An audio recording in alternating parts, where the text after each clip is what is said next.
Assalamualaikum warahmatullahi wabarakatuh. Perkenalkan, kami dari kelompok 4 ingin membahas tentang geometri lensa. Yang beranggota saya sendiri Hilda Zahrani dengan NPM 10, Diah Putri Rosiana dengan NPM 01, Dwi Ari Andasih dengan NPM 06, Dina Hanifah dengan NPM 08, Alfia Naswa Azizah dengan NPM 13, Fali Taufikul Hakim dengan NPM 18, Nisa Amelia Kurniasari dengan NPM 45, dan Najwa Aulia Zahra dengan NPM 47. Pengertian geometri. Geometri menurut BIT merupakan bagian dari matematika yang membahas mengenai titik, garis, bidang, dan ruang. Maka dari itu, geometri adalah ilmu di dalam sistem matematika yang di dalamnya mempelajari garis, ruang, dan volume yang bersifat abstrak dan berkaitan satu sama lain, mempunyai garis dan titik sehingga menjadi sebuah simbol seperti bentuk persegi, segitiga, lingkaran, dan lain-lain. Yang selanjutnya yaitu pengertian lensa. Lensa adalah device optik yang prinsip kerjanya berdasarkan fenomena pembiasaan. Terdapat 3 jenis lensa apabila dianalogikan dengan jenis-jenis cermin yang baru saja dibahas, yaitu lensa cembung, lensa cekung, dan kaca sejajar. Baik, yang selanjutnya adalah lensa cembung. Lensa cembung atau konveks memiliki bagian tengah yang lebih tebal daripada bagian tepinya. Sinar-sinar pada lensa ini bersifat mengumpul atau konvergen. Oleh karena itu, lensa cembung disebut lensa konvergen. Lensa cembung memiliki peranan penting dalam banyak bidang kehidupan sehari-hari dan ilmiah. Memfasilitasi berbagai aplikasi yang membutuhkan manipulasi cahaya dan gambar. Bermanfaat dalam berbagai perangkat optik seperti kamera, teleskop, dan mikroskop. Lalu selanjutnya ada lensa cekung. Lensa cekung atau konkav memiliki bagian tengah yang lebih tipis daripada bagian tepinya. Sinar-sinar bias pada lensa ini bersifat memancar atau divergen. Oleh karena itu, lensa cekung disebut dengan lensa divergen. Lensa cekung dapat bersifat divergen atau menyebarkan sinar, dapat pula bersifat konvergen atau mengumpulkan sinar. Lensa cekung sering digunakan dalam kombinasi dengan lensa cembung. Dalam teleskop dan mikroskop untuk mengatur fokus dan memperbaiki abrasi optik, menghasilkan gambar yang lebih jelas dan tajam. Lensa cekung memiliki peranan penting dalam berbagai bidang teknologi optik, membantu dalam koreksi penglihatan, pengaturan cahaya, dan meningkatkan kualitas gambar dalam berbagai perangkat optik. Pada pembiasan cahaya oleh lensa cekung juga dikenal dengan 3 sinar istimewa, yaitu 1. Berkas sinar yang sejajar sumbu utama dibiaskan seolah-olah berada di titik fokus lensa f1 atau di depan lensa. Yang kedua, berkas sinar yang menuju titik fokus lensa f2 atau di belakang lensa dibiaskan sejajar sumbu utama. Dan yang terakhir, berkas sinar yang memiliki titik pusat optik lensa tidak dapat dibiaskan. Pembiasan lensa adalah peristiwa membelokkan arah rambat dari sebuah cahaya saat melewati medium rambatan yang berbeda. Contoh peristiwa tersebut adalah pensil yang dimasukkan ke dalam air di dalam gelas. Nah, kemudian ada pembiasan lensa cembung.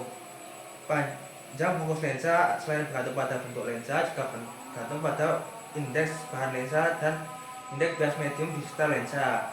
Lensa berbentuk cembung atau konveksi nilai dapat memiliki panjang fokus positif atau bersifat konvergen bila indeks bias cahaya bahan lensa lebih besar daripada indeks bias medium di sekitarnya. Sebaliknya, dapat pula memiliki panjang fokus negatif atau bersifat divergen bila indeks bahan lensa lebih kecil daripada indeks bias medium di sekitarnya. Kemudian lensa cembung bersifat konvergen. Bayangan benda oleh lensa cembung dapat dibentuk dengan cara menggambarkan sinar-sinar istimewanya. Sinar-sinar istimewa pada lensa cembung ada 3 buah, yaitu sebagai berikut. Yang pertama adalah sinar datang sejajar sumbu utama dibiaskan melalui titik fokus aktif f1 lensa atau di belakang lensa. Yang kedua, sinar lensa yang datang melalui titik fokus positif f2 atau di depan lensa dibiaskan sejajar sumbu utamanya. Yang ketiga, ada sinar yang datang melalui pusat optik tidak mengalami pembiasan. B. Pembiasan pada lensa cekung. Lensa cekung memiliki panjang fokus negatif atau bersifat divergen. Bila indeks bias bahan lensa lebih besar daripada indeks bias medium di sekitarnya. Dan sebaliknya, dapat pula memiliki panjang fokus positif atau bersifat konvergen bila indeks bahan lensa lebih kecil daripada indeks bias medium di sekitarnya. Lensa cekung dapat bersifat divergen, artinya lensa cekung dapat menyebarkan sinar dan dapat pula bersifat konvergen atau mengumpulkan sinar. Lensa cekung menyebarkan sinar yang datang pada lensa cekung tersebut. Pada pembiasan cahaya oleh lensa juga dikenal dengan 3 sinar istimewa. A. Berkas sinar yang sejajar dengan sumbu utama dibiaskan seolah-olah berasal dari titik fokus lensa atau di dalam lensa. Yang B. Berkas sinar yang menuju titik fokus lensa F2 atau di belakang lensa dibiaskan sejajar sumbu utama. Yang C. Berkas sinar yang memiliki titik pusat optik yang melalui titik pusat optik lensa tidak dibiaskan. Materi selanjutnya yaitu macam-macam alat optik. Yang pertama ada mata, yang kedua kacamata, yang ketiga lup dan mikroskop, yang keempat kamera. Mata adalah kemampuan melihat pada manusia dan sebagian besar hewan merupakan hasil dari interaksi yang kompleks antara cahaya, mata, dan otak. Fungsi mata adalah untuk menerjemahkan getaran-getaran elektromagnetik cahaya menjadi pola-pola impuls saraf yang diteruskan ke otak, sehingga kita dapat melihat suatu benda. Mata merupakan organ yang berbentuk bola dan umumnya mempunyai diameter 2,5 cm sehingga sering disebut dengan bola mata. Sederhananya, berikut tentang penjelasan bagian-bagian mata. Yang pertama, ada anatomi mata dan daya akomodasinya. Anatomi mata yang pertama ada kornea. Kornea adalah bagian depan mata yang merupakan lapisan pelindung, mempunyai kelengkungan lebih tajam dan dilapisi oleh selaput tipis. Kornea berfungsi untuk menerima dan meneruskan cahaya yang masuk ke mata serta melindungi lensa mata dari bulu-bulu. Aqueous humor adalah cairan bening di belakang kornea yang berfungsi untuk membiaskan cahaya yang masuk ke mata. Iris atau selaput pelangi berfungsi untuk memberi warna pada mata. Pupil merupakan celah lingkaran yang dibentuk oleh iris dan berfungsi untuk mengatur intensitas cahaya yang masuk ke mata atau mengatur banyaknya sedikit cahaya yang masuk ke dalam mata.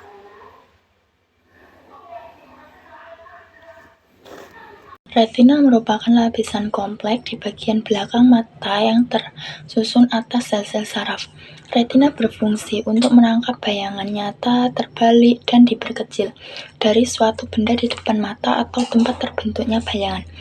Yang kedua yaitu lensa mata atau lensa kristalin adalah bagian mata yang terbuat dari bahan bening tersebut dan kenyal serta mempunyai permukaan rata yang berfungsi untuk mengatur pembiasaan cahaya yang masuk ke mata. Bintik kuning yaitu bagian pada retina yang sangat peka terhadap cahaya. Yang ketiga yaitu saraf optik. Saraf optik merupakan saraf yang berfungsi meneruskan rangsangan cahaya yang telah diubah oleh retina menjadi sinyal-sinyal atau impuls saraf menuju ke otak. Otot silaris merupakan otot yang berfungsi untuk mengatur panjang fokus lensa kristalin.